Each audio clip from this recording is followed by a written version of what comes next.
I am in Dubuque, Iowa right now, and behind me is the Mississippi River, which creates the border between Iowa and Wisconsin.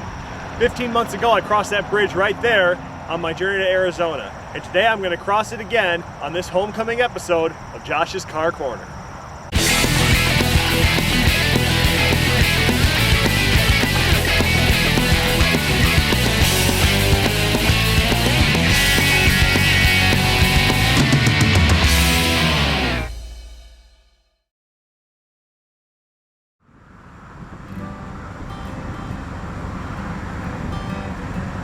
The vehicle I am using to help me get home is a 2015 Ford E350 van.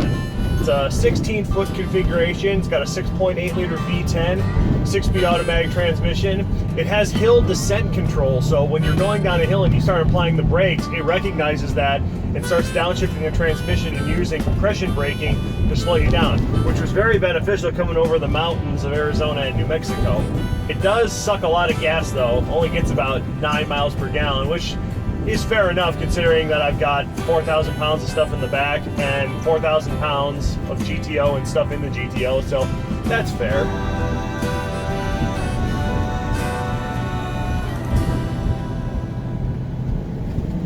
So right now, I am pulling onto 151 North and I'm about to cross this bridge that I crossed 15 months ago and re-enter Wisconsin on wheels. I've crossed this bridge so many times and it's been kind of just meaningless. It's been beautiful because it is a beautiful sight, but coming home, I've been thinking about this so much and I haven't really needed to sleep at all. So I've just been excited and I've been motivated to complete this journey. And here we are crossing the bridge. Really is a pretty bridge. I love arcing bridges. And to come back into this view with all these trees and all this water and all this life. I mean, I've been seeing this all the way across Iowa too, and even in Kansas, although there weren't as many trees, but Wisconsin, Grant County, thank you. I'm so glad to be here. I can't tell you. It has been a wild and crazy journey since I left Arizona. I left Arizona this past Sunday at 12:40 p.m. Arizona time. I left the Culvers in Chandler, Arizona and began my journey. I took Highway 87 up to Payson and then took 260 over to pick up the 377, which took me up to Holbrook. Now that's a road I had never taken before, and I regret not having done it before because that was one of the most beautiful drives I've ever been on, and it was a great going away present for Arizona. The Sitgreaves National Forest, that pine forest, it just went on forever and ever and ever, and the views were just spectacular. Now I didn't shoot it or film any of it because driving up and down the mountains in this thing was a task. It required all of my situational awareness and my concentration because, yeah, the engine does help you slow down and speed up, but it's still tricky driving around with the truck and the trailer, and when you know that your favorite car, the most important car to you, is sitting on the back, you concentrate a little harder. So I was really focused. Fortunately, I made it without incident up and over in the mountains. My first fuel stop was in Refinery, New Mexico, and that was kind of interesting because I had a tweaker come up to me while I was at the gas station filling up, begging me for gas money in order to get back to Albuquerque, and as obvious he was just looking for money to score some drugs, so I said no. But he walked away and said, God bless. But he probably had about 5 brain cells left in his head. He sounded like it. So that made that little fuel stop a little interesting. I made it all the way into Tucumcari, New Mexico, and filled up again, and then I was gonna stop for the night at a hotel. I booked it on hotels.com, and then I get to the hotel, and the front desk clerk, who could not have been more surly, tells me that she doesn't have the reservation. So I call hotels.com. They say, well, we do have the reservation. We'll call them and send over the information. I say, okay, fine, that's fair. She comes back and says, no, we still don't have the information. Well, long story short, I ended up not being able to stay there and ended up having to sleep in the bed of the truck that first night in the back. And then I also slept in there last night, which isn't as bad as it sounds. In fact, here's a sneak peek of what it looked like sleeping in the back of the truck. So you want to see what cheap living sleep accommodations look like? Go. So back there is my couch. this is where I've been sleeping. The first night out of necessity, the second night out of affordability, because it was just the cost of free, and that's way cheaper than finding something else to spend money on just for a couple hours of sleep. But it worked. I've had better sleep, but it was free sleep, so nothing wrong with that. So after my shortened sleep in Tucumcari, I ended up taking this US 54, which is right in Tucumcari. This is the way Google Maps said would be the fastest route. And I took it from Tucumcari pretty much all the way across what was left of New Mexico, and then across the hat of Texas, and then an hour in Oklahoma, and then pretty much all the way to Wichita in Kansas. I made my third fuel stop in Haviland, Kansas, and that was a bit tricky because I was running low on gas, and the thing I did learn about this truck is that once you get below a quarter tank, the needle drops really fast, and it's a bit deceptive, and that caught me out. So I'm in this little town, there's only one gas station, and it's got those old pumps with the numbers on the drum from like the 1970s, and of course, they're closed. So there happens to be some more gas pumps behind there at a co-op, and I go up to them and I saw somebody buying gas. I thought, okay, well, I'll buy some gas. Well, I get there and they're the same kind of fuel pumps. I'm thinking, well, what the hell am I going to do with this? I can't put a credit card in this. Well, there happened to be an emergency number I found after 5 minutes of walking around, and so I call up the number and they say, oh yeah, there's a credit card swiper on a pole in between the pumps. It was kind of hidden behind this shiny stainless steel metal pole, but I found it.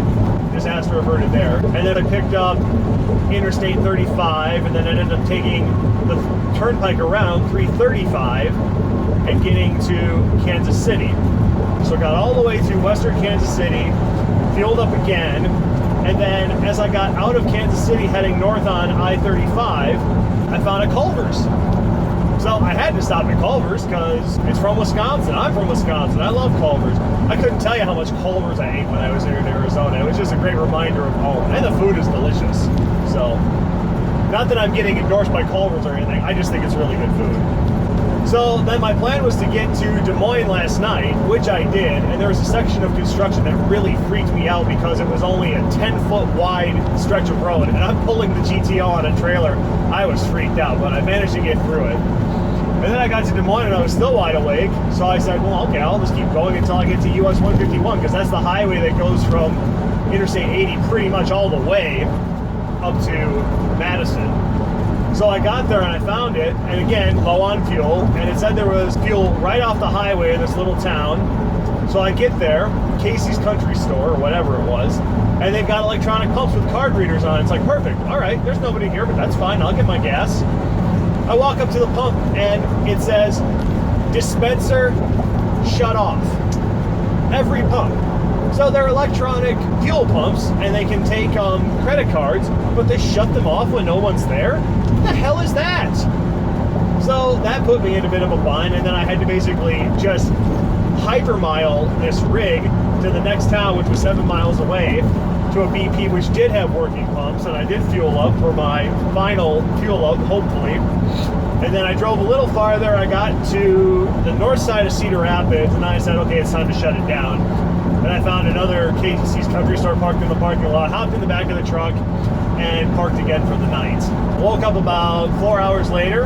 I got to Dubuque, had breakfast at Hardee's, which, by the way, Hardee's is not just Hardee's. Hardee's is also Carl's Jr. in some parts of the country. So in Arizona, it's Carl's Jr. And then pretty much east of the Mississippi, it's Hardee's. But they don't have the same menus. So you can't get the Hardee's breakfast at the Carl's Jr. and vice versa. None of the items are the same for the most part.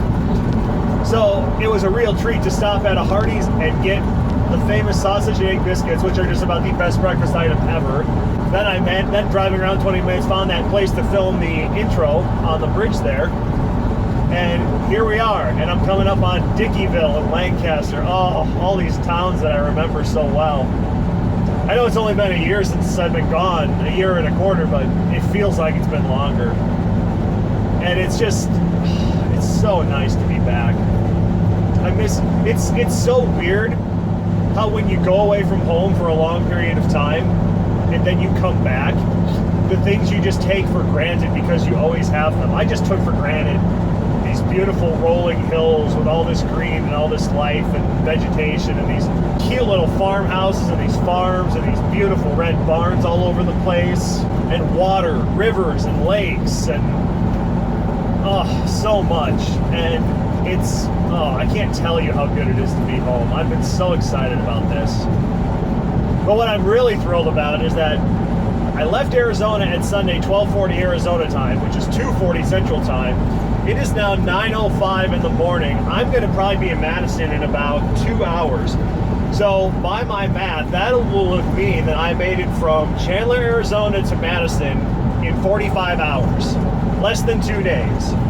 So if that gives you an indication as to how badly I've wanted to get back, there you go. And I will say also that the trip would have been a lot harder were it not for Joe Satriani, John Mayer, and so many great rock bands from the 80s and 90s. I tell you what, my music kept me going, and music is one of those things, for me at least, I can just rock out all night. It kept me awake, it kept me alert, kept me pumped, which was awesome. So, and that is another great thing about this truck, is it's got an aux input for the radio, and the speakers are not bad speakers for just a 2-speaker rental truck.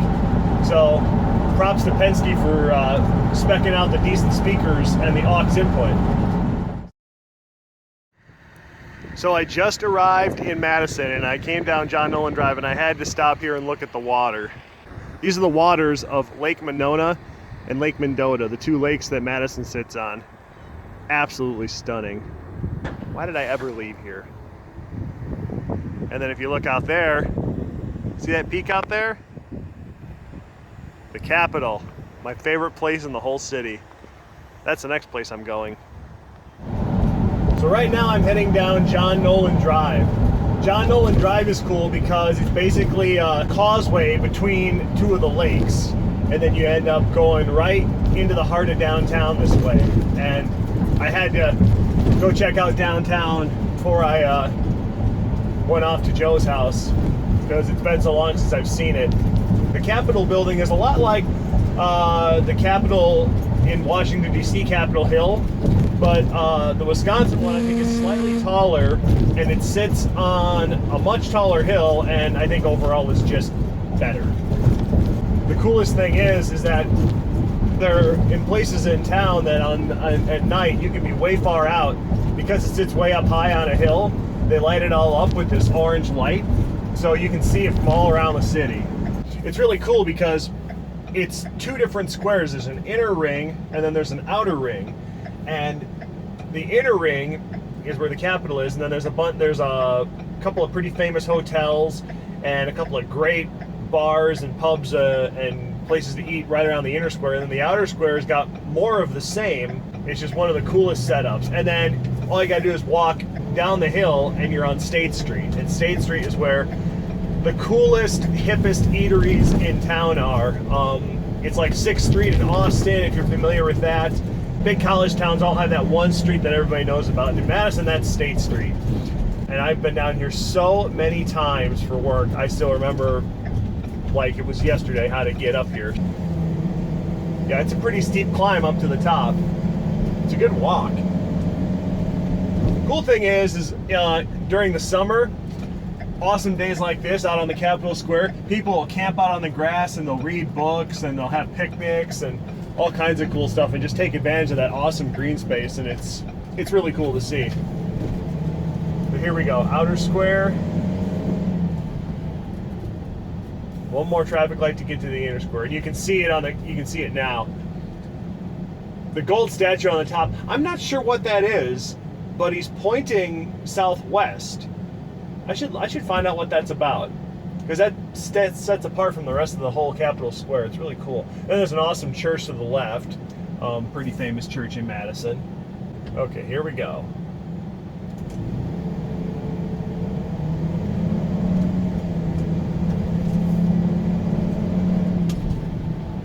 It is a little tight for a moving van in a car in here, I will admit, but I had to come down here, so I'll make it work.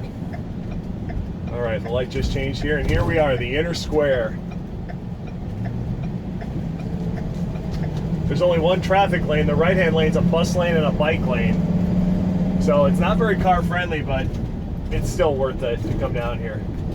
Oh yeah, there's a new apartment complex going up there. Luxury condo living. 25 West Main. Oh yeah, that sounds luxury-like.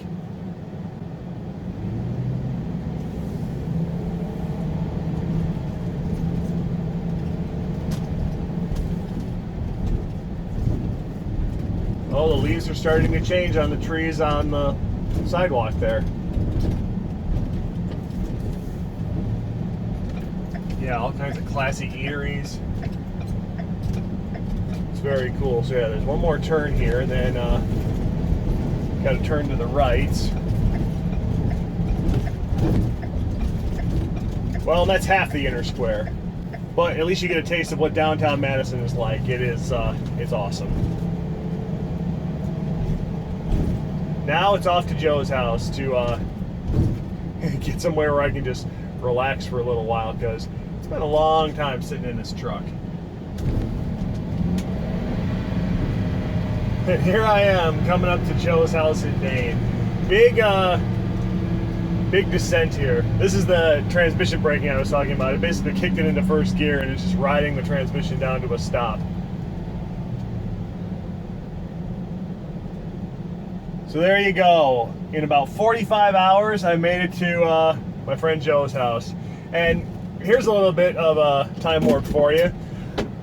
Once we get the car unloaded, I'm going to finish shooting the footage for the Drive Shaft episode, which you've already watched. So figure that one out. But anyway, I'm back in Wisconsin, and I am so excited for everything going forward. My personal life, the show, everything. So I got to work on a better camera mount for that thing. But anyway, thanks for watching Josh's Car Corner. We'll see you guys soon.